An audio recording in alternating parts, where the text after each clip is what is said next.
5-2, stand fast. Advance to the 5-0. All right. Everybody's been removed from the sidewalk.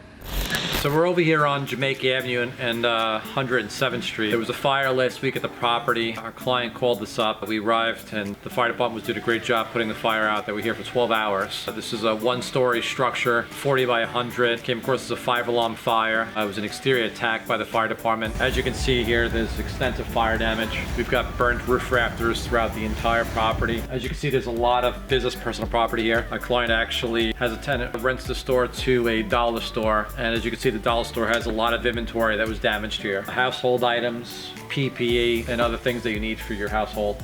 All the racks, all the inventory, all fire damaged, water damaged. The building department issued a full vacate on the property after the fire. So with structural engineers retained by the owner, the city allowed the cleanup crew to immediately start cleaning out the basement first and then seeing to make sure that the floor joists were safe.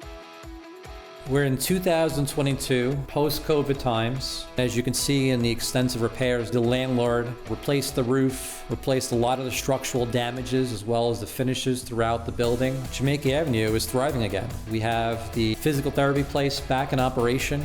We have the dollar store back in operation. The shelves are fully stocked. The community is being served for all the essential needs. The goal was to limit business interruption for the landlord while restoring the physical therapy place, which serves Richmond Hill, Queens. I grew up in Ozone Park, Queens. My office is on Cross Bay Boulevard in Queens, and it's great to come back to our community and serve it during its worst times.